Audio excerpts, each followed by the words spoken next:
سبيل الدموع سبيل مريح، تنهد يا صاحي كي تستريح، وبث الدعاء الخفي الصريح، يسعك الفضاء الرحيم الفسيح. سبيل الدموع سبيل مريح، تنهدى يا صاحي كي تستريح، وبث الدعاء الخفي الصريح، يسعك الفضاء الرحيب الفسيح.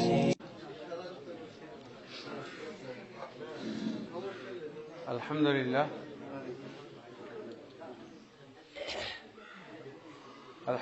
والصلاة والسلام على رسول الله وعلى آله وصحبه ومن والاه ما بعد।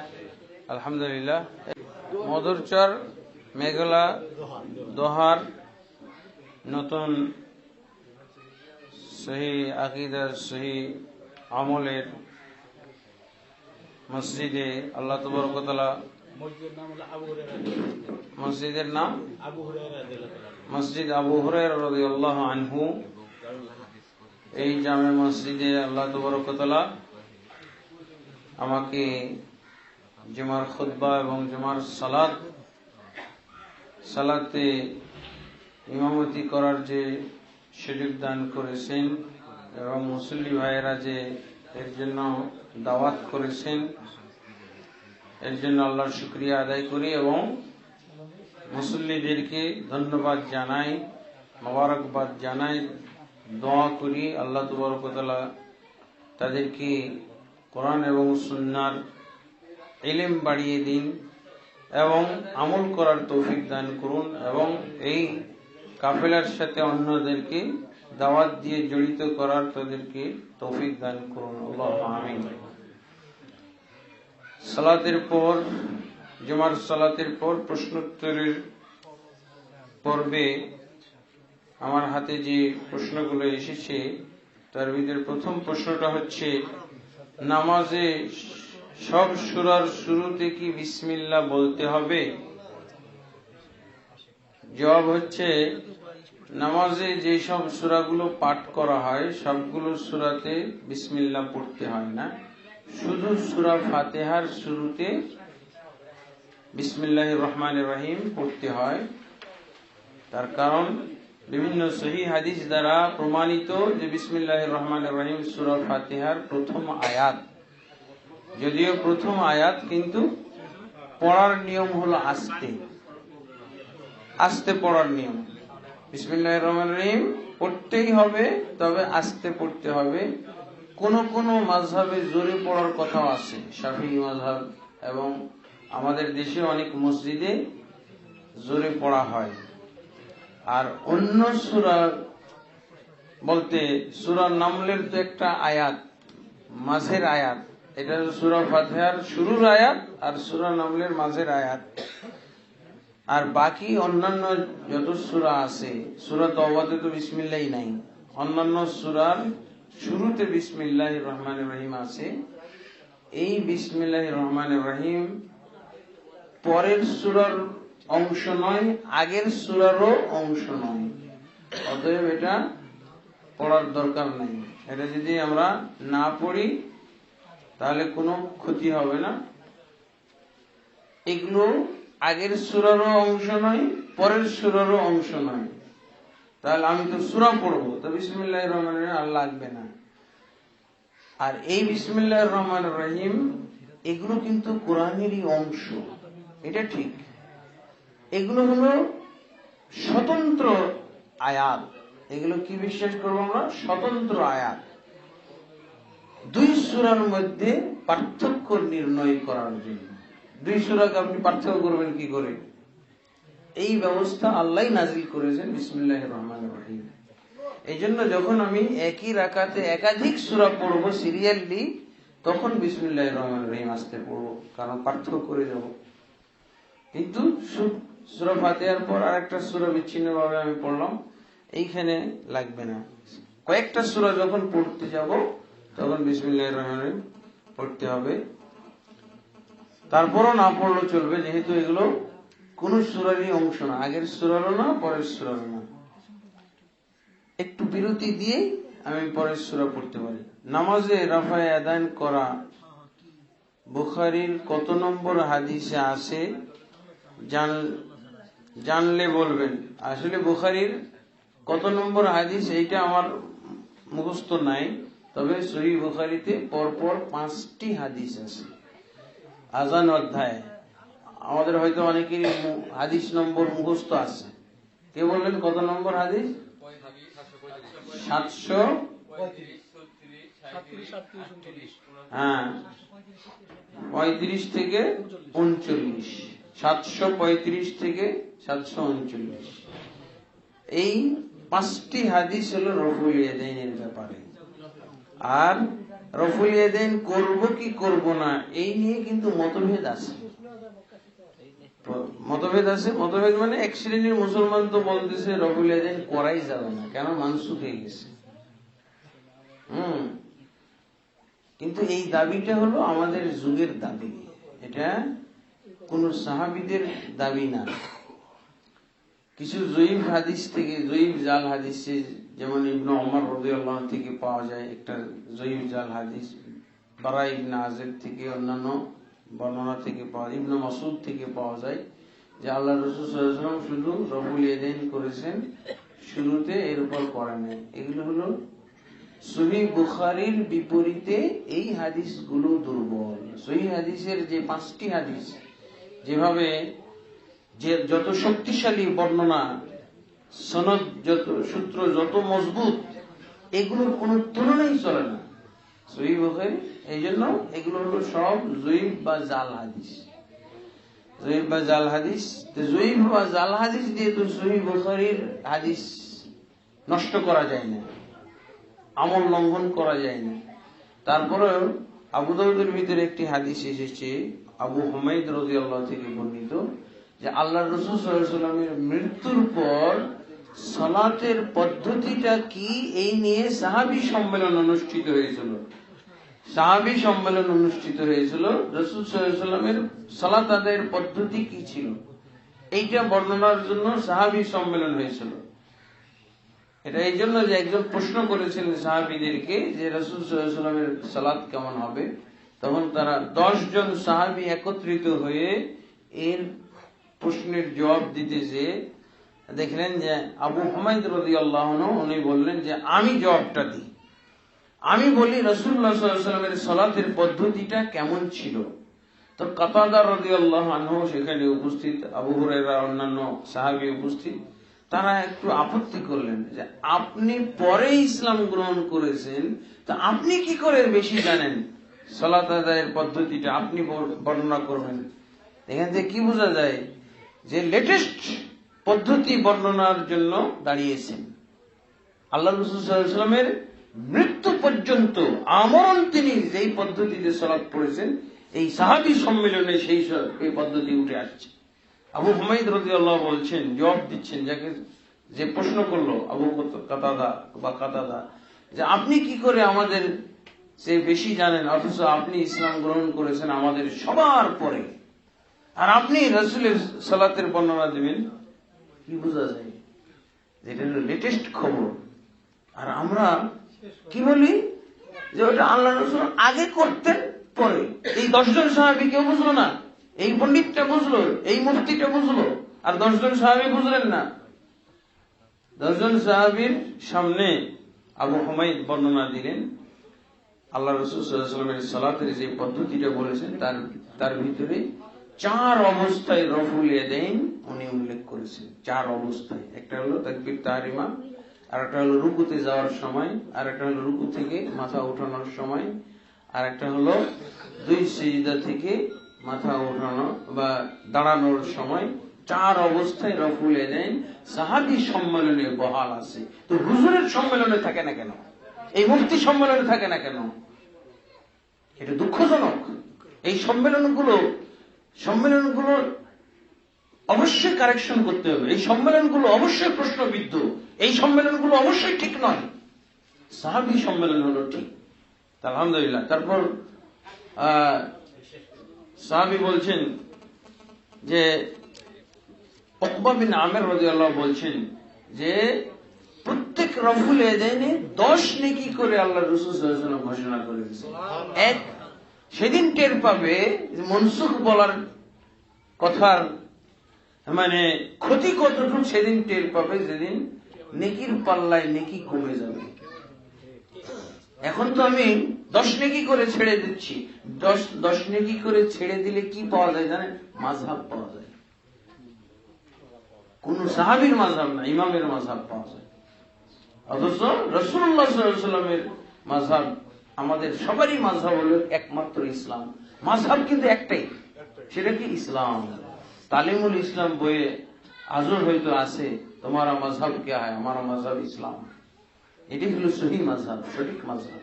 এই মাযহাব মানলে সব মুসলমান এক থাকে। আর বিভক্তির মাযহাব মানলে, দলাদলির মাযহাব মানলে বিভক্ত হয়ে যায়। যে অবশ্যই মনসুখ বলার এটা হলো নাজায়েজ, হারাম, সাহাবী সম্মেলনের বিরুদ্ধে অবস্থান। এরপর আরো কিছু আছে নাকি? জি, ঢিলা ব্যবহার করে যদি বাথরুমে ফেলা হয় তাহলে নাকি কিয়ামতের দিন দাঁত দিয়ে উঠানো হবে, কথাটা ঠিক না ভুল? এটা একবারে 100%, 100% ভুল কথা। হ্যাঁ, ভিত্তিহীন। এটা কোনো হাদিসই না। এটা কোনো, যদি হাদিস হয়ে থাকে এটা হলো হুজুরের হাদিস। হাদিস মানে বাণী, হুজুর, কোন একটা হুজুরের বাণী। আর এই ধরনের হুমকি দেওয়া এটা বৈধ নয়। সেজন্য নিজেকে নবী দাবি করলো। কিয়ামতের দিন এরকম হবে, এটা কে বলতে পারে? আল্লাহ বলতে পারেন, অথবা রাসূল সাল্লাল্লাহু আলাইহি ওয়াসাল্লাম ওহীর ভিত্তিতে বলতে পারেন। কোন হুজুর এই কথা বলতে পারেন না। যদি কোরআন এবং হাদিসের ভিতরে না থাকে তাহলে এরকম কথা বলা নাজায়েজ, হারাম। এবং সে যেহেতু এরকম ওহীর মতো করে একটা কথা বলে, এর জন্য সে অপরাধী, তওবা করতে হবে তাকে। যে এমনি ঢিলা নিয়ে পানি থাকলে ঢিলা ব্যবহার করাটাই তো তখন মানে নিষ্প্রয়োজন। তবে আমি হাতে যাতে ময়লা না ভরে সেই ক্ষেত্রে ব্যবহার করতে পারি। কিন্তু বর্তমান যুগে যে আধুনিক বাথরুম, এইখানে ঢিলার পরিবর্তে টিস্যু ব্যবহার করাটা হলো যুক্তিযুক্ত। যে এই কথাগুলো একবারে নাজায়েজ কথা, দলিলবিহীন কথা। এবং রাসূলুল্লাহ সাল্লাল্লাহু আলাইহি ওয়াসাল্লামকে, রাসূলের হাদিসকে, কোরআনকে হেয় প্রতিপন্ন করার মতো কথা। তার মানে যে কোরআনে নেই, হাদিসে নেই, আল্লাহ বলেননি, রাসূল বলেননি, এমন নিয়ম যেন হুজুরও বলতে পারেন। মহিলা তালিমে বলেছে কিয়ামতের দিন নেকির পাল্লা হালকা হলে যারা ঢিলা কুলুপ নিবে, ঢিলা কুলুপ দ্বারা ওজন বাড়ানো হবে। সত্য না মিথ্যা? একবারে 100% মিথ্যা কথা। এটাও ওরকম অবৈধ কথা, যেটা সে অনাধিকার চর্চা করেছে, তার বলার কোনো অধিকার নাই। এবং এগুলো অবশ্যই ফতোয়া, ভুল ফতোয়া, 100% ভুল, বাতিল ফতোয়া। এটা যারা বিশ্বাস করবে তারাও অপরাধী হবে, যারা বলবে তারা অপরাধী, যারা বিশ্বাস করবে তারা অপরাধী, যারা আমল করবে তারা অপরাধী। কারণ আমাদেরকে কোরআন সুন্নাহ অনুযায়ী আমল করতে বলা হয়েছে। যাত্রার কথা, মহিলা মানুষের কথা আমাদের আমল করতে বলা হয়নি। জীবন যদি হুমকির মুখে থাকে তাহলে শিরক করা অথবা মিথ্যা বলা যাবে কি? কোরআন সুন্নাহ আলোকে বলবেন। হ্যাঁ, জীবন যদি হুমকির সম্মুখীন হয়, যেমন কেউ বলতেছে যে তুমি এই কাজ করো নাহলে তোমাকে হত্যা করা হবে, তুমি এই কথা বলো নাহলে তোমাকে হত্যা করা হবে, এবং হত্যার আয়োজনও যদি করে, শুধু বললে হবে না, হত্যার জন্য তাকে রেডি করা হয়েছে। এখন বলছে তুমি যদি এটা না করো, এই কুফরি কথা না বলো, এই কুফরি কাজ না করো, তাহলে তোমাকে হত্যা করা হবে। তাহলে জায়েজ আছে সেই কুফরি কথা বা কুফরি কাজ করাটা। উত্তম হলো না করা, জীবন বিসর্জন দিয়ে হলেও তাওহীদের উপরেই থাকা। আর জায়েজ আছে কুফরি কথা মন স্থির রেখে মুখ দিয়ে শুধু বলা, অঙ্গ দিয়ে শুধু করা, এটা জায়েজ আছে। কিন্তু উত্তম হলো, 1 নম্বর ঈমান হলো জীবন বিসর্জন দিয়ে হলেও কুফরিতে না যাওয়া, তাওহীদের উপরে স্থির থাকা। বেলাল রাদিয়াল্লাহু আনহু কত মারা হয়েছে না, সুমাইয়াকে হত্যা করা হলো, তার স্বামী ইয়াসিরকে হত্যা করা হলো, কিন্তু ছেলে আম্মার স্বীকার করে ফেলল, কারণ পরিণাম দেখলো বাপ মায়ের তার সামনে কিভাবে নির্মম ভাবে হত্যা করা হলো। ও মনে করলো যে আমাকেও তো এরকম হত্যা করা হবে যদি আমি না স্বীকার করি, তখন উনি স্বীকার করেছেন। এই জন্য আল্লাহ কোরআন মাজিদে উনি যখন জিজ্ঞেস করলেন আল্লাহ রসুলের কাছে, যে মদিনায় পালিয়ে যাওয়ার পর, হিজরত করার পর তারপর জিজ্ঞেস করলেন, ইয়া রাসূলুল্লাহ, আমি কিন্তু এরকম কুফরি কথা, আমার যখন বাপ মাকে আমার সামনে হত্যা করলো তখন আমি ভয়ে আতঙ্কে তাদের কুফরি প্রস্তাব, কুফরি কথা স্বীকার করে ফেলেছি, বলে ফেলেছি, তা আমার কি ঈমান আছে? তখন আল্লাহ কোরআন নাযিল করলেন, ইল্লা মান উকরিহা ওয়া কলবুহু মুতমাইন্নুন বিল ঈমান, যারা কুফরি করে কিন্তু মুখ দিয়ে শুধু কুফরি কথা বলে, অঙ্গ দিয়ে কুফরি কাজ করে, কিন্তু তার অন্তরটা হলো স্থির ঈমানের উপরে, অন্তরে নড়চড় হয়নি, তাহলে তারা কাফির হবে না। আল্লাহ কোরআন নাযিল করে জানিয়ে দিলেন। তো এই কারণে কিন্তু 1 নম্বর ঈমানের পরিচয় দিল বাবা মা, তারা অবশ্যই শ্রেষ্ঠ আম্মারের চেয়ে। একটা প্রশ্ন হচ্ছে, ফরজ বিধান কি কোনো পীরে দিতে পারে? দিলে সেই পীরের হুকুম কি? ফরজ করার মালিক হলো আল্লাহ, আর ফরজ করার মালিক হলো কেবলমাত্র রাসূলুল্লাহ সাল্লাল্লাহু আলাইহি ওয়াসাল্লাম। কেননা আল্লাহ রাসূল সাল্লাল্লাহু আলাইহি ওয়াসাল্লামকে এই অথরিটি দিয়েছেন, বলছেন কি, মাইয়াতির রাসূল ফাকাদ আতা আল্লাহ, যে রাসূলের অনুসরণ করে সে আল্লাহরই অনুসরণ করে। এই কারণে তবে কোন পীর তো দূরের কথা, কোন সাহাবী কিছু ফরজ করতে পারে না।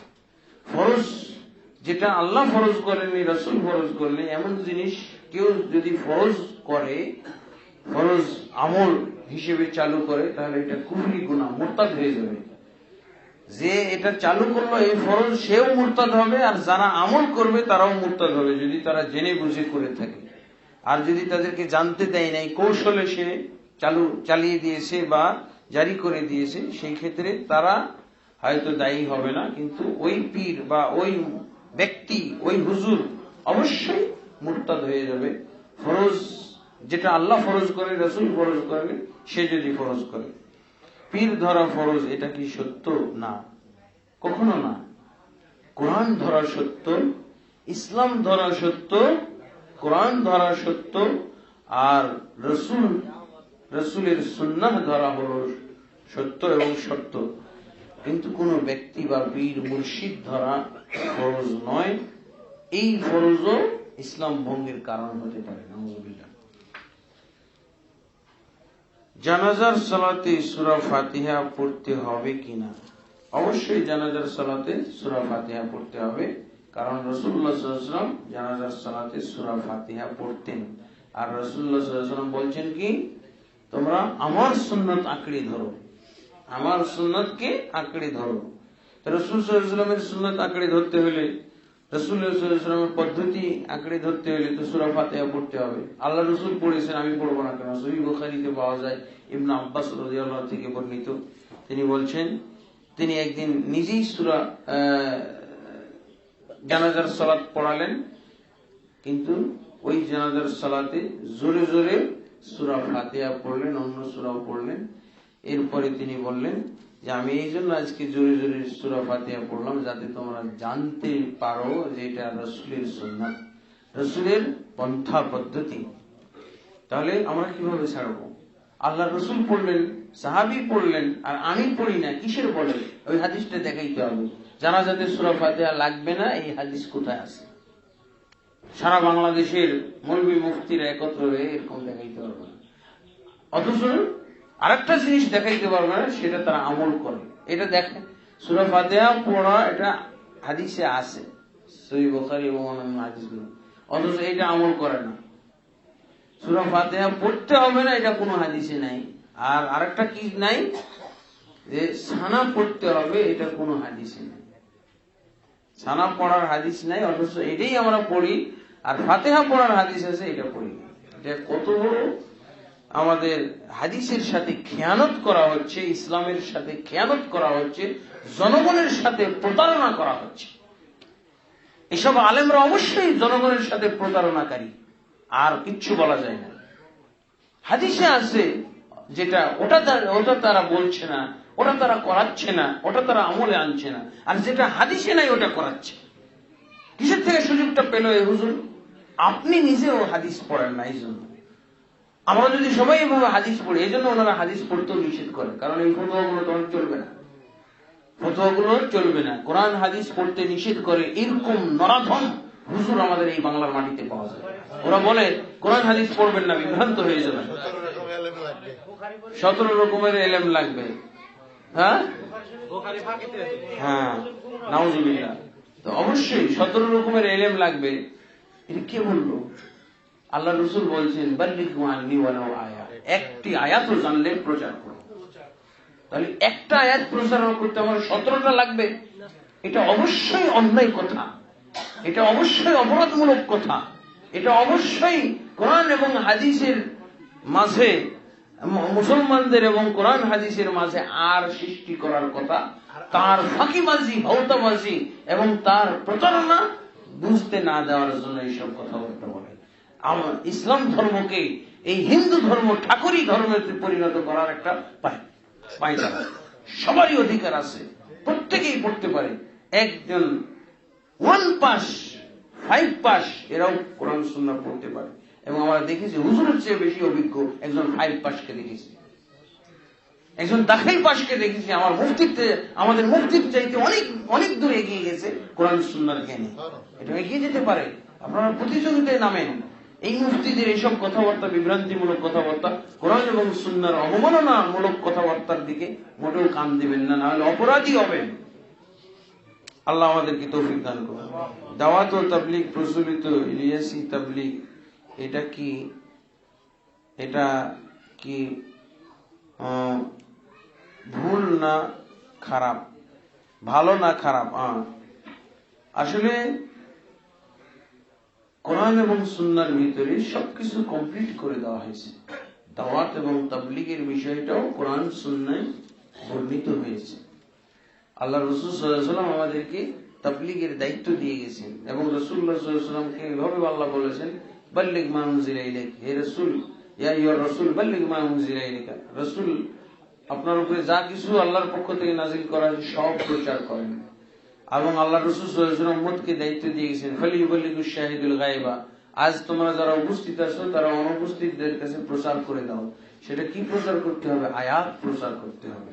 কিন্তু আমাদের সমাজে আয়াত প্রচার হয় না, কি ফাজাইল প্রচার করা হয়, কিসসা কাহিনী প্রচার করা হয়। রাসূল বললেন আয়াত প্রচার করো, রাসূল বললেন হাদিস প্রচার করো, আর আমরা প্রচার করতেছি ফাজাইল আমল, আমরা করতেছি স্বপ্ন প্রচার, আমরা করছি বুজুর্গানে দিন, বুজুর্গানে রাত, এদের সব কথাবার্তা প্রচার করছি।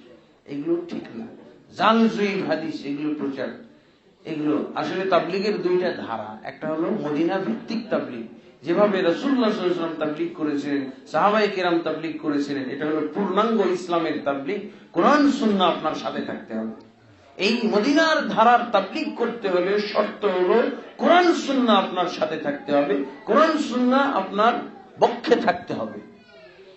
যদি আপনি এই কোরআন সুন্নাহ ইলম কম জানেন, তাহলে স্থানীয়ভাবে তাবলীগ করবেন, বাড়িতে করবেন, প্রতিবেশীর কাছে করবেন। আর যদি আপনি কোরআন সুন্নাহর অগাধ পণ্ডিত্য ইলম অর্জন করেন, তাহলে বাইরে যাবেন। খবরদার মূর্খতা নিয়ে বাইরে যাবেন না, অজ্ঞতা, মূর্খতা। আল্লাহ রাসূল সাল্লাল্লাহু আলাইহি ওয়াসাল্লাম অভিজ্ঞ সাহাবী, জ্ঞানী সাহাবীদেরকে বাইরে পাঠাইতেন। মুআয বিন জাবালকে পাঠিয়েছেন, আবু মুসা আশআরীকে পাঠিয়েছেন বাইরে। আর যারা ছোটখাটো কম এলেমওয়ালা, তারা স্থানীয়ভাবে বুঝাবেন। আমরা সব জাহেল নিয়েও চলে যাই। এটা হলো দিল্লির ভিত্তিক তাবলীগের ধারা। দিল্লি ভিত্তিক তাবলীগে কোরআন সুন্নাহ আপনি নিবেন না, কোরআন সুন্নাহ নিবেন না। আপনি কি বলেন? ফাজাইল আমল নামে একটা কিতাব আছে, তাবলীগে নিসাব নামে একটা কিতাব আছে, এই কিতাবটা নিয়ে আপনি বের হবেন। এর মধ্যে যা কিছু আছে এগুলো প্রচার করবেন। এগুলো শুধু প্রচার করা জায়েজ, কোরআন সুন্নাহ হাতে নিয়ে কিছু বলা এটা জায়েজ না। আমাকে একজন শুনাইলো, এই যে গতকাল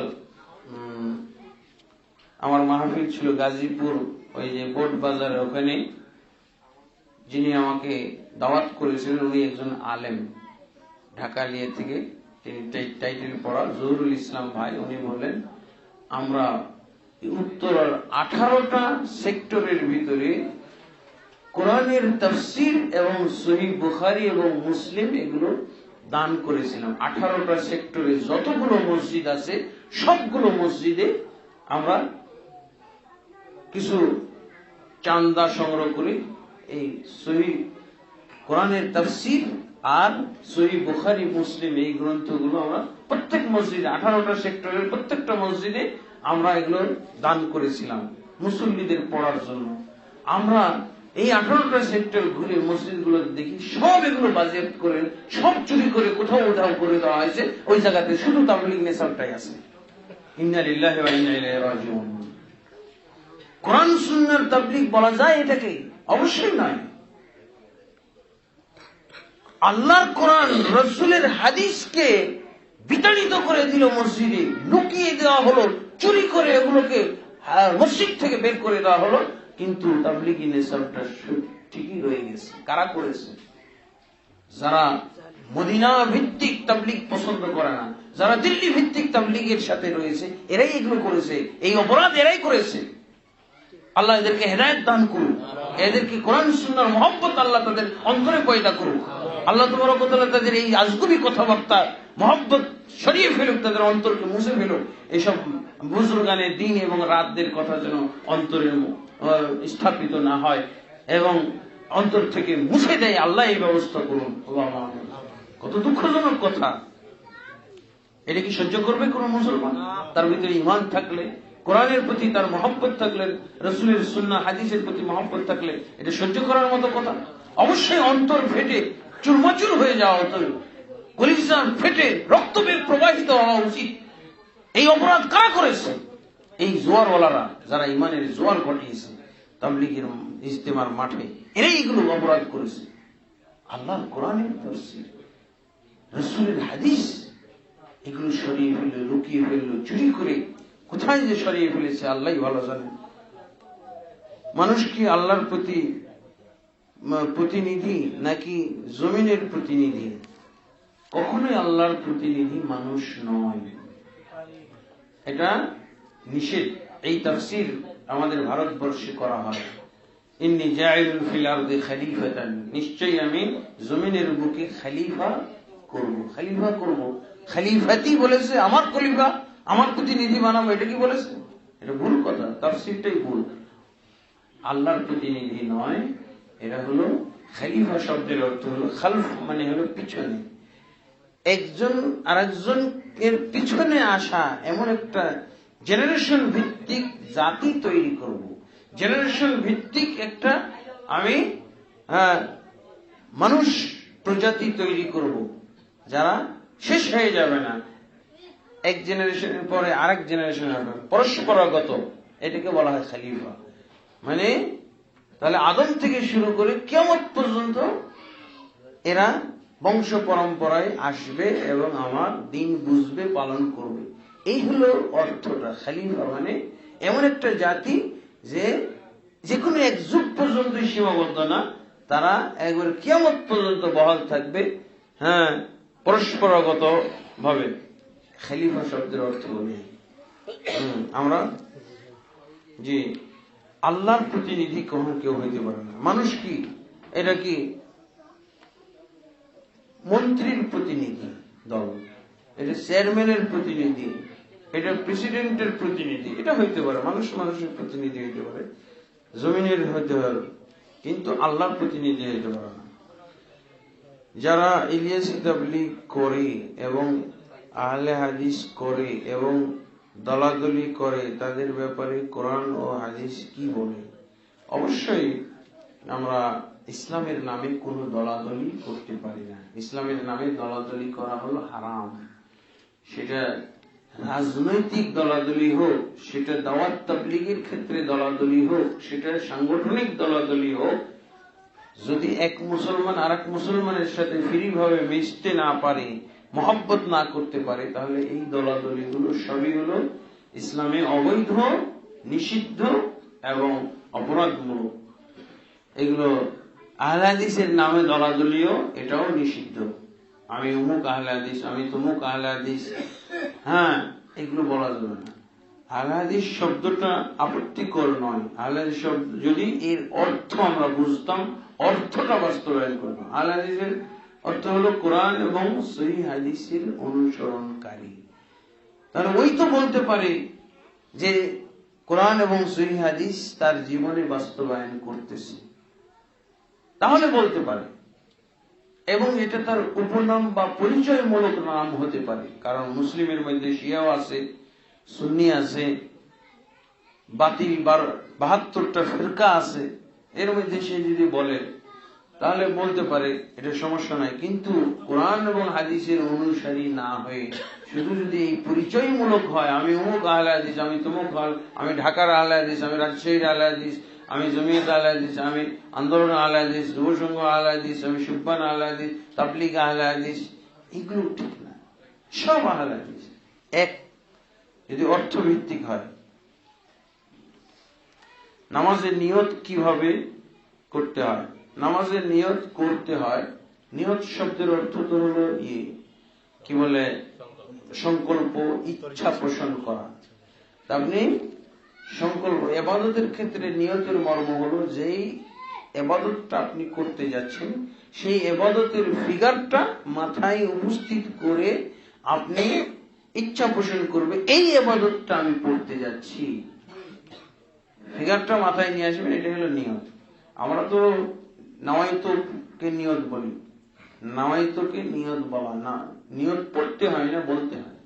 এবং নিয়তের ক্ষেত্রে অনেক গ্যাপ রয়ে গেছে। হ্যাঁ, নিয়তের ক্ষেত্রে অনেক গ্যাপ রয়ে গেছে। আমি নাওয়াইতো, কয়টার নাওয়াইতো আমি এ পর্যন্ত শিখেছি? অনেক নাওয়াইতো তো ছুটে গেছে, কিন্তু মৌলভী মারা গেছে আগে। মৌলভী মারা যাওয়ার কারণে আমরা অনেক নাওয়াইতোর বিপদ থেকে বেঁচে গেছি। হ্যাঁ, অনেক তার মাথায়ও ধরে নাই যেগুলো নাওয়াইতো লাগতো। আমি নামাজ শুরু করলাম তখন নাওয়াইতো, কিন্তু দ্বিতীয় রাকাতে অ্যাটেন্ড করলে তার নাওয়াইতোটা কি, তৃতীয় রাকাতে অ্যাটেন্ড করলে তার নাওয়াইতো লাগবে না, শেষ রাকাতে অ্যাটেন্ড করলে তার নাওয়াইতোটা কি, তাশাহুদে অ্যাটেন্ড করলে তার নাওয়াইতোটা কি? হ্যাঁ, তাহলে এই যে বললাম নাওয়াইতো, নাওয়াইতো নিজেও বুঝে নাই, নাওয়াইতো সবকিছুতে লাগবে। হ্যাঁ, তো কোরআন পড়ার নাওয়াইতো কি? কোরআন একটা ইবাদত না? খায়রুকুম মান তাআল্লামাল কোরআন, এই কোরআন পড়ার নাওয়াইতো কি? এটা ও বুঝে নাই।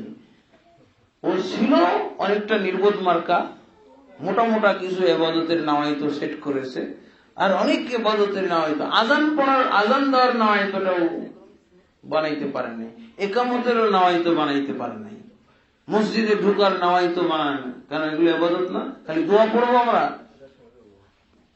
যাই হোক, ওই কয়েকটা নাওয়াইতো বানিয়ে চলে গেছে। তা নাওয়াইতো খুবই ক্ষতিকারক জিনিস, ক্ষতিকারক জিনিস। নাওয়াইতো যারা মুখস্থ করেছে ওদের ইবাদতের নিয়ত করা তখন খাঁটি হবে যখন পুরা ভুলে যাবে। নাওয়াইতো গুলো না ভোলা পর্যন্ত, যেমন আমি নামাজের যদি নিয়ত করতে যাই তখন নামাজের নিয়ত না হয়, নাওয়াইতোর নিয়ত হয়। আমি যে নামাজের নিয়ত করব, এখন মাঝখানে আমার বাধা হলো নাওয়াইতো।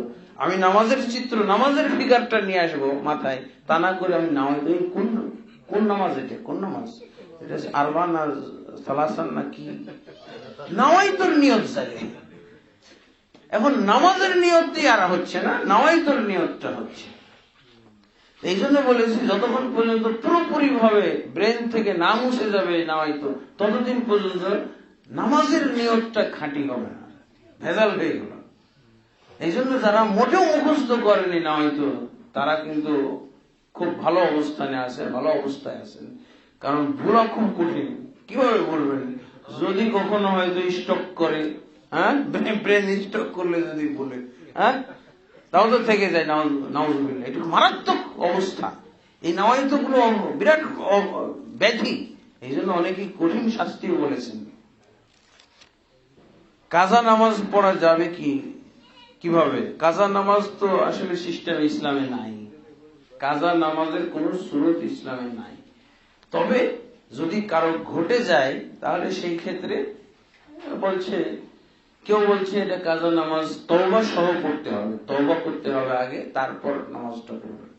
আর ইচ্ছাকৃত ভাবে যে সালাত ত্যাগ ছেড়ে দেওয়া হয় এটাই কেবল কাজা হইতে পারে, কিন্তু কাজা ডাইরেক্ট পড়লে হবে না, আগে তওবা করবে।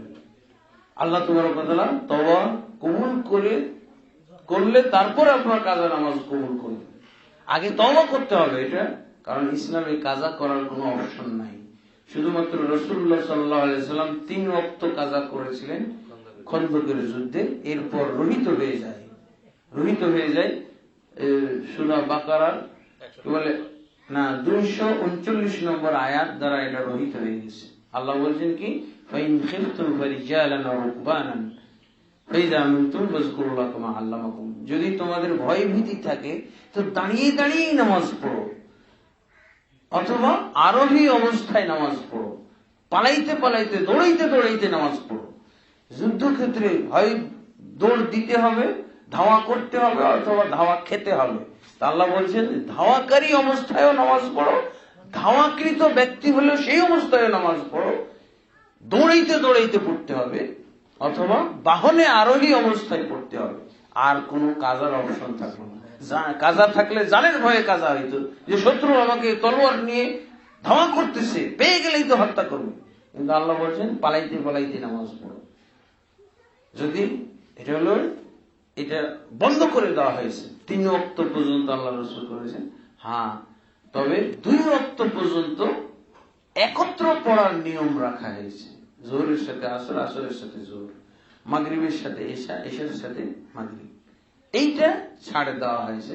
সফর অবস্থায়, ভয় ভীতির সময়, বৃষ্টি বাদলের ঝড় তুফানের সময় 3টে, এবং আরেকটা চতুর্থ সময় যখন কোন সমস্যায় পড়ে যায় মুসলমান, নামাজকে নিয়েই সমস্যা, নামাজ নিয়ে সমস্যায় পড়ে গেছে, ডাক্তার বলতেছে একে অপারেশন থিয়েটারে নিয়ে যাব, তো যোহর পড়েছে, আসর তো পড়ে নেই, যোহরের টাইমেই নামাজে তাকে অপারেশন থিয়েটারে নিয়ে যাওয়া হবে, তখন আসরটা পড়বে কি করে? সমস্যায়, যদি নামাজ নিয়ে সমস্যায় পড়ে যায়, এমনকি অপারেশন তো বন্ধ করা যাবে না, অপারেশনের টাইম নির্ধারিত হয়ে গেছে, ডাক্তার রেডি হয়ে গেছে, তাহলে কি করবেন? এখন যোহরের সাথেই আসরটা পড়ে ফেলেন।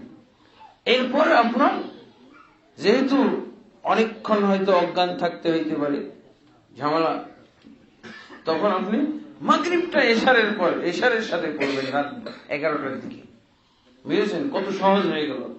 তো সালাত নিয়ে যখন সমস্যা, সালাত আদায় করা সমস্যাপূর্ণ, তখন একত্র করা যায়। এই 4টা অবস্থায়, যোহরের সাথে আসর, আসরের সাথে যোহর, এগুলোকে বলা হয় জোর ওয়াক্ত, জোর ওয়াক্ত, গ্রুপ ওয়াক্ত। গ্রুপ ওয়াক্ত হলো যোহর আসর। কোন মহিলা যদি আসরের টাইমে সূর্য ডুবার আগে পবিত্র হয় হাইজ থেকে, ঋতুস্রাব থেকে, তাহলে যোহর সহ পড়বে, কারণ গ্রুপ ওয়াক্ত পেয়েছে, ও যোহর সহ পড়বে। কোন মহিলা যদি ঋতু থেকে পবিত্র হয় রাত 11টার দিকে, মাগরিব সহ পড়বে, গ্রুপ ওয়াক্ত এটা, মাগরিব সহ পড়বে, অন্যথায় কিন্তু মাগরিব পরিত্যক্ত অপরাধ ধরা হবে। এভাবে তাহলে কাজার কোনো সিস্টেম নেই। আমি আল্লাহ তাবারক ওয়া তাআলা আমাকে সহজ করে দিয়েছেন। ঢিলাগুলো ব্যবহার করে টয়লেটের ভিতরে ফেলানো যাবে কি? এটা তো হয়ে গেছে।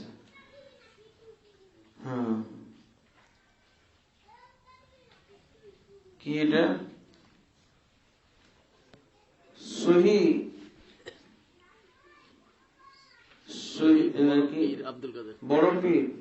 বড় পীর আব্দুল কাদের জিলানী, হ্যাঁ, তোমারই নামের গুণে আগুন হয়ে যায় পানি, কথাটি কতটুকু? এটা হলো শিরকি কথা, এটা হলো কুফরি কথা, একবারে নির্ভেজাল কুফরি কথা, খাঁটি কুফরি কথা। এটা যারা এই কথা বিশ্বাস করে তারা মুরতাদ হয়ে যায়, মুসলমান থাকে না, ইসলাম থেকে বেরিয়ে যায়। আল্লাহ তাবারক ওয়া তাআলা এই ধরনের কথাবার্তা থেকে আমাদেরকে রক্ষা করুন, আমিন। কি আরো জমা হয়েছে? ফকির মরলে বাতি জ্বলে, আর যুগী মরলে, মুন্সি মরলে বাতি জ্বলে না, কথাটা কি? আসলে আমি তো এইসব কথাবার্তা কখনো শুনি নাই, আজকে প্রথম শুনছি। কি বাতি জ্বলে? মুন্সি মরলে বাতি জ্বলে না, কবরে, হ্যাঁ, কবরের উপরে বাতি জ্বালাই না। ফকির মরলে বাতি জ্বলে। আচ্ছা, মানে কিছু লোক ফকির, প্রচলিত অর্থে যারা পীর ফকির, পীর দরবেশ আর পীর ফকির, এই ফকিররা আমাদের বাংলাদেশের মুসলমানরা ফকির কেন্দ্রিক অনেক শিরকের মধ্যে জড়িত আছে। এই ফকির কেন্দ্রিক শিরক থেকে আল্লাহ আমাদেরকে রক্ষা করুন। এই যারা অজ্ঞ মূর্খ, এরা অবশ্যই ইসলামের নিকটে অপছন্দনীয় লোক। জ্ঞানওয়ালারা হলো, ইলিমওয়ালারা হলো ইসলামের কাছে পছন্দনীয়, আর এই পীর ফকিররা হলো জাহেল মূর্খের দল। এদের কাছে কোরআনের ইলিম নাই, সুন্নাহর ইলিম নাই। তখন ওরা একটা ফন্দি করেছে, বলছে আমাদের বাতিনি ইলিম আছে, বাতিনি ইলিম আছে, বুঝছেন?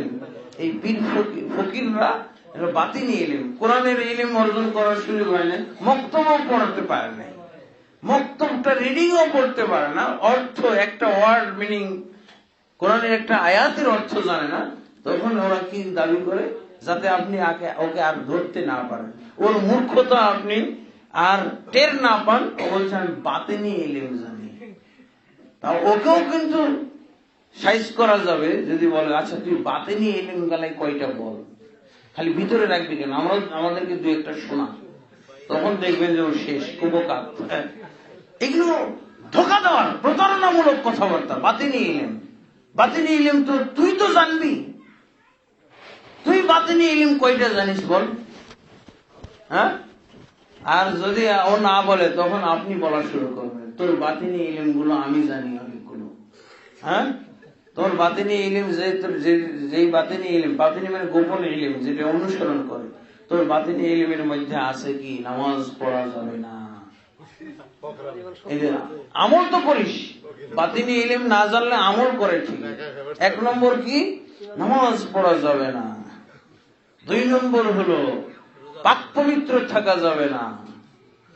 3 নম্বর হলো গাঞ্জা খাওয়া হালাল, মদ খাওয়া হালাল, সব বাতিনি ইলিম। ও বলে না কেন? লজ্জায় বলে, জুতা মারবেন এই জন্য বলে না গো। আসলে বাতিনি ইলিম গুলো হলো এইগুলো। জিনা হালাল, ব্যভিচার হালাল, নাপাক অবস্থায় থাকা যায়, এগুলো সব বাতিনি ইলিম। দেখছেন কতগুলো বাতিনি ইলিম বলো, ও একটা বলতে পারবে না, এমন ইলিম ওটা। তো আমল দেখে বোঝা যায় না ওদের বাতিনি ইলিম এগুলো। হ্যাঁ,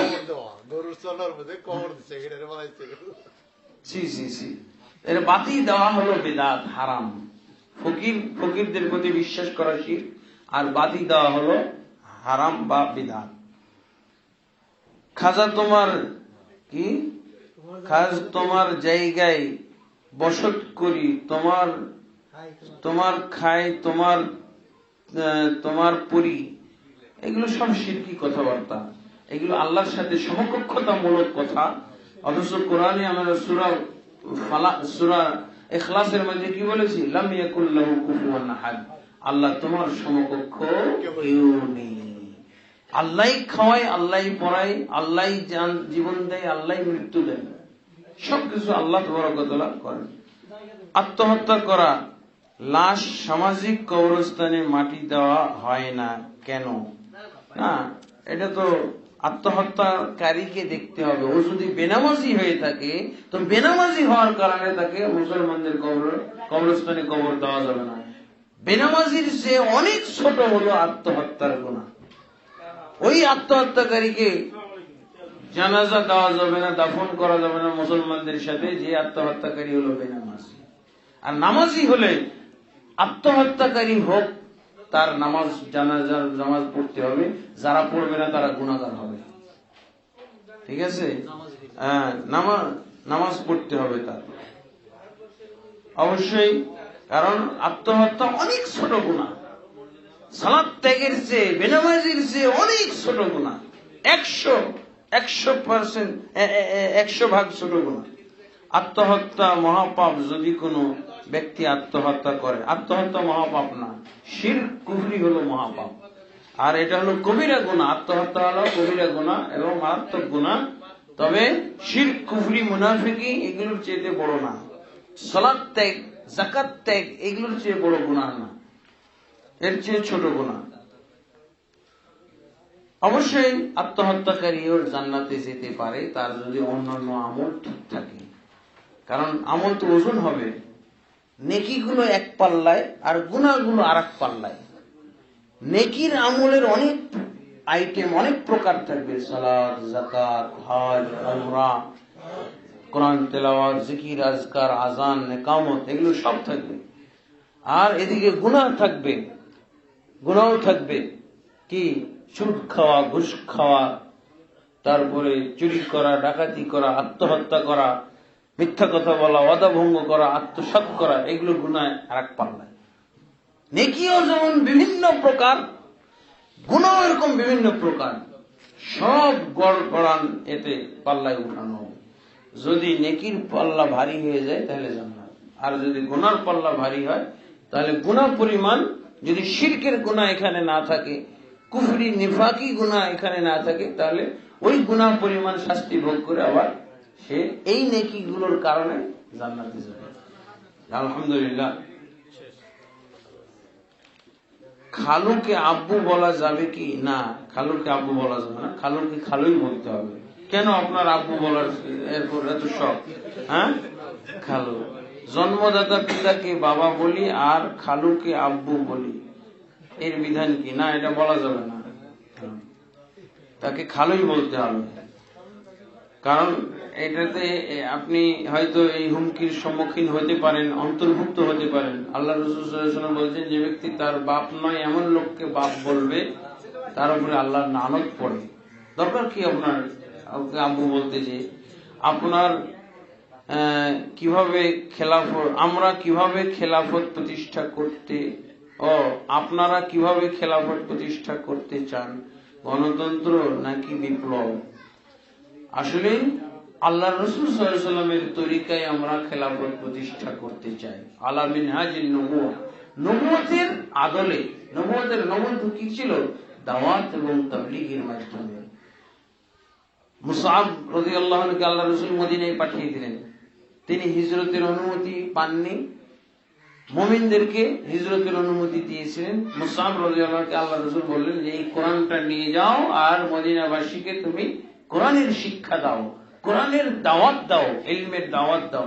বাস আল্লাহ রাসূল সাল্লাল্লাহু আলাইহি ওয়াসাল্লাম দেখলেন উনার আসার আগেই মুসআব বিন উমাইর রাদিয়াল্লাহু আনহু এই দাওয়াত, কোরআন ভিত্তিক তাবলীগের মাধ্যমে অনেক মুসলমান, মদিনার অনেক কাফের মুসলমান হয়ে গেছে। এরাই আলহামদুলিল্লাহ, এদের মাধ্যমে মদিনাতে ইসলামী রাষ্ট্র কায়েম হয়, ইসলামের রাজধানী প্রথম গড়ে ওঠে।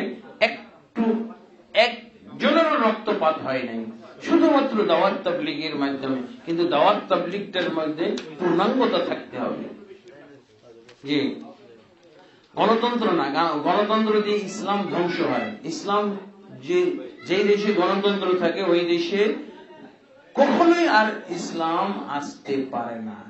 যদি আপনি ইসলাম না আসার ব্যবস্থা করতে চান, স্থায়ী ব্যবস্থা, তাহলে ওই দেশে গণতন্ত্র জারি করে দিলে আর কখনো ইসলাম ক্ষমতায় আসতে পারবে না। এটা হলো কাফেরদের ষড়যন্ত্র, কিন্তু এই মুসলমানরা বুঝে না। আমাদের বাংলাদেশের 90% মুসলমানকে গণতন্ত্র দিয়ে 10% কাফের পরিচালনা করতেছে। গণতন্ত্র দিয়ে 10%, দেখছেন? আমরা ওই যে সংখ্যাগরিষ্ঠতা কখনো অর্জন করতে পারবো না। ওরা যেই পদ্ধতির সংখ্যাগরিষ্ঠতা চায় ওইভাবে কখনো মুসলমান পারবে না। আল্লাহ রাসূল সাল্লাল্লাহু আলাইহি ওয়াসাল্লাম তো গণতান্ত্রিক কায়দায় কখনো ক্ষমতায় আসতে পারতেন না। যখন মদিনায় ইসলাম জারি করেন তখন আল্লাহ রাসূল 5/1 ছিল আল্লাহ রাসূলের দল। 5/1 এক ভাগ ছিল, 3 ভাগ ছিল ইহুদি, বানু নাজির, বানু কাইনুকা এবং বানু কুরাইজা, আর আউস খাজরাজ, না, আর ছিল মুনাফিক আরেকটা দল। 3টা দল হলো ইহুদিদের, বানু কুরাইজা, বানু নাজির,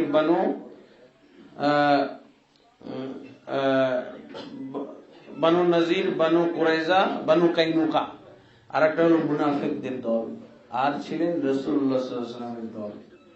উনি তুলনাই করে দেখলেন না যে আমার দল কত পার্সেন্ট, ভোটাভুটি হলে তো অবশ্যই রাসূল সাল্লাল্লাহু আলাইহি ওয়াসাল্লামের দল পরাজিত হতো, তার কারণ ওরা সব এক হয়ে যেত। আল্লাহ রসুল ওটা বিশ্বাস করেন না, গণতন্ত্র চলবে না। আল্লাহ রসুল সাল্লাল্লাহু আলাইহি ওয়াসাল্লাম কি করলেন? কোরআন নাজিল হলো, কোরআনের বিধান নাজিল হলো, বাস্তবায়ন শুরু করে দিলেন। ইহুদি চুরি করলে তারও হাত কাটো, হ্যাঁ, মুনাফিক চুরি করলে তারও হাত কাটো, কোনো বাঁচবে? কে কাটতে দিবে না? দাঁড়াও, কাটতে দিবে না যে দাঁড়া, সাহস করে দাঁড়াও। দেখি সাহস ছিল না। আল্লাহ রসুলের দল 5 ভাগের 1 ভাগ, কিন্তু ক্ষমতা, দাপট, ইমানের বলে বলিয়ান তারা, আমলের বলে বলিয়ান তারা, তারা বিজয়ী। দেখলেনই না যে আরো 4 ভাগ যে বিরোধী দল আছে, এরকম দাপটওয়ালা ইমানদার, পাকাপোক্তা ইমানদাররা যখন হয়ে যায়, তখন আপনার বিরুদ্ধে যদি 5 ভাগ হয়ে যায়, 10 ভাগ হয়ে যায়, হ্যাঁ 90 ভাগ হয়ে যায়। আজকে উল্টাটা হইতো, যদি সত্যিকার অর্থে আমরা এই 10% মুসলমান থাকতাম এই দেশে, আর 90% অমুসলিম থাকতো, তাও মুসলমানরাই শাসন করতো এই দেশে। কিন্তু আসলে তো আমরা ইসলামই বুঝি না। আমরা সব গণতান্ত্রিক মুসলমান, আমরা সমাজতন্ত্রী মুসলমান, আমরা জাতীয়তাবাদী মুসলমান, আমরা অমুক মুসলমান, তমুক মুসলমান, আমরা ইসলামী মুসলমান না, কোরআনিক মুসলমান না। দাড়ি কাটা কতটুকু সুন্নাহ, কতটুকু গুনাহ, এবং দাড়ি না থাকা অবস্থায় মৃত্যু হলে কি শাস্তি হবে, কি শাস্তি হবে, কোরআন ও হাদিস কি বলে? দাড়ি কাটা অবশ্যই এটা কবিরা গুনাহ, যেহেতু দাড়ি রাখাটা হলো ওয়াজিব, আর ওয়াজিবের বিপরীতে আপনি করলে এটা কবিরা গুনাহ অবশ্যই। এই অবস্থায় মৃত্যুবরণ করলে তো অবশ্যই, যদি এই দাড়ি না রাখাটা যদি অবজ্ঞার কারণে হয়, তাচ্ছিল্যতার কারণে, যে না আমার আসলে ঘৃণা করি, দাড়িটা আমি ঘৃণা করি এই জন্য রাখি না, যদি এরকম হয় তাহলে কিন্তু কাফের হয়ে যাবে, তখন সেই ক্ষেত্রে কিন্তু কবরে কাফেরদের পরিণামই হবে। আর যদি সে বলে যে না আমি দাড়ি পছন্দ করি, কিন্তু আসলে নানান কারণে রাখা হচ্ছে না, আসলে যে সমস্ত কারণে দাড়ি রাখতে পারছে না, ওই কারণগুলোকে দমন করতে হবে। অনেক সময় তার আত্মীয় স্বজন পছন্দ করে না, মা পছন্দ করে না, বাবা পছন্দ করে না, বন্ধু পছন্দ করে না, স্ত্রী পছন্দ করে না, এই সব কারণে কিন্তু এই কারণগুলোর উপরে আমাদেরকে বিজয়ী হইতে হবে। তার মানে এগুলোকে আমি যেন আল্লাহ এবং আল্লাহ রসুলের চেয়ে বেশি মূল্য দিচ্ছি, তাদের যেন মর্যাদা বেশি, এটা হয়ে গেল তো সমস্যা। অবশ্যই এই ক্ষেত্রে আমাদেরকে দাড়ি রাখার চেষ্টা করতে হবে, দাড়ি রাখতে হবে। আবার আমি চেষ্টার কথা বললাম, আসলে দাড়ি রাখার অনেকেই বলেন যে দোয়া করেন, চেষ্টা করতেছি। তো আমি বলি কি, চেষ্টাটা বন্ধ করেন, দাড়ি হয়ে গেল। চেষ্টার কারণেই তো দাড়িটা হচ্ছে না। আবার আর একজন অবান্তর কথা বলছে যে আসলে দাড়ি রাখার ইচ্ছা আছে, কিন্তু সময় পাই না। দাড়ি কাটার সময় পাই, কিন্তু রাখার সময় পাই। এগুলো কতগুলো অবান্তর কথাবার্তা আমাদের সমাজে আছে, এগুলো দরকার নেই। অবশ্যই আমাদেরকে দাড়ি রাখতে হবে, এবং এইসব অজুহাত কিন্তু অগ্রহণযোগ্য। হুজুর, পুরুষ ও মহিলাদের নামাজের ভঙ্গিমা কি একই ধরনের? অবশ্যই একই ধরনের, কারণ আল্লাহ রাসূল সাল্লাল্লাহু আলাইহি ওয়াসাল্লাম সবাইকে বলেছেন সল্লু কামা রাআইতুমুনি উসাল্লি, তোমরা ওইভাবে সালাত পড়ো যেভাবে আমাকে সালাত পড়তে দেখো। তার মানে কি, পুরুষ আল্লাহ রাসূল সাল্লাল্লাহু আলাইহি ওয়াসাল্লাম পিছনে তো পুরুষেরাও পড়তো, মহিলারাও পড়তো একই জামাতে। পার্টিশনও ছিল না, পার্টিশন ছিল ঈমান এবং তাকওয়া। উভয়কে আল্লাহ রাসূল এভাবে পড়েছেন, পড়তে আদেশ দিয়েছেন। তাহলে বলেন মহিলাদের ক্ষেত্রে কি হাদিস বলে গেছেন? সাল্লু কামা রাআইতুমুনি উসাল্লি আইয়ুহার রিজাল,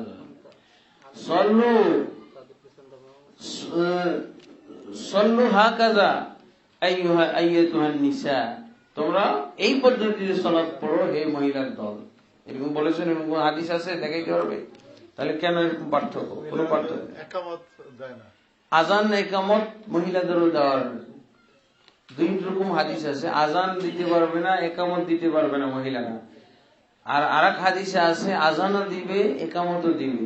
2টা হাদিস পাওয়া গেল, কোনটা আপনি মানবেন? আগে আপনি জানবেন কোনটা সহিহ আর কোনটা জয়ীফ। আজান একামত দেওয়া যাবে না, নিষেধাজ্ঞার সূচক হাদিস, কারণ সবকিছু তো আগে না ছিল, তাই না? তারপরে হ্যাঁ হয়েছে। আগে তাওহীদ ছিল না, তারপরে আসছে। আগে সালাত ছিল না, তারপরে আসছে। নিষেধাজ্ঞার সুযোগ হাদিস সবসময় কি এটা আমলযোগ্য হবে না। যেই হাদিসে আমলের অস্তিত্ব পাওয়া যাবে এই হাদিসে আমলযোগ্য। তাহলে একামত এবং আজান একামত ছিল না।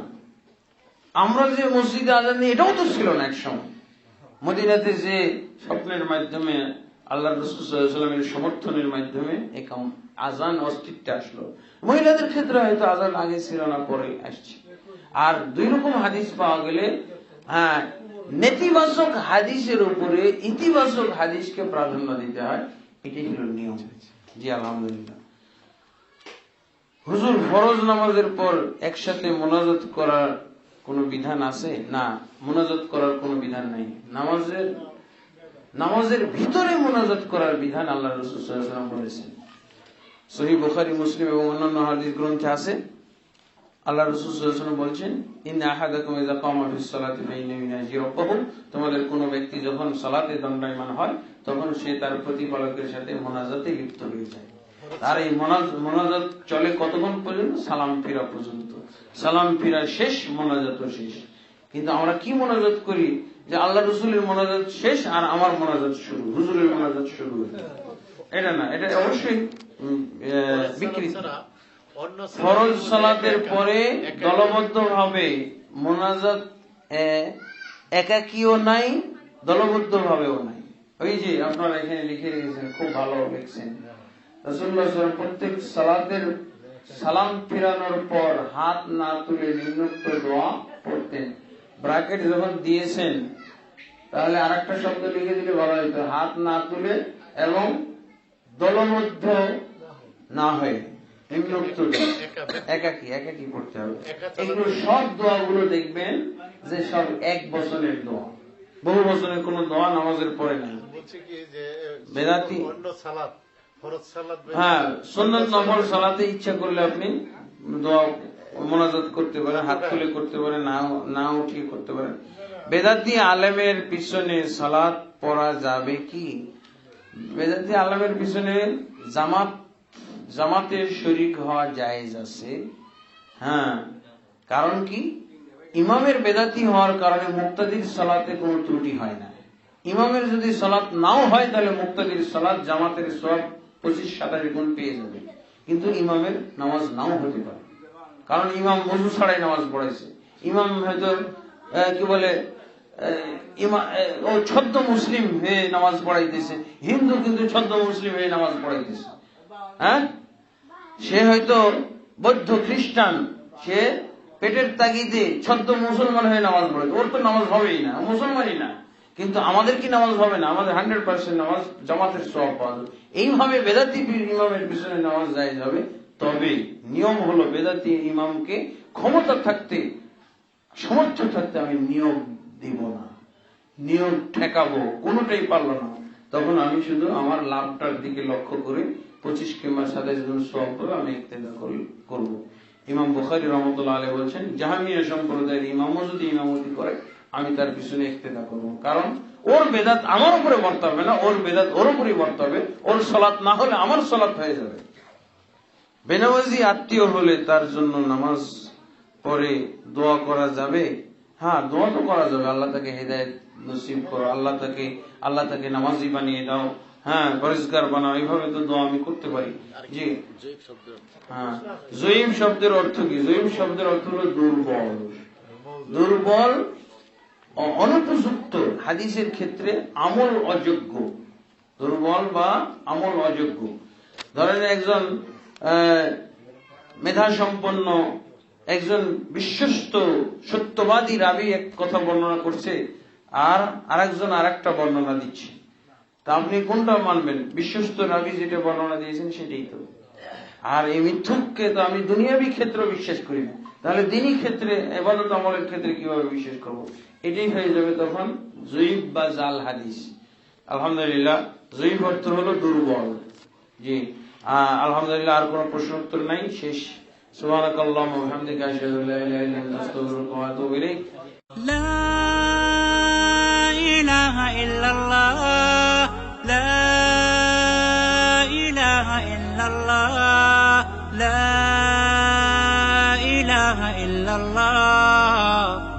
محمد رسول الله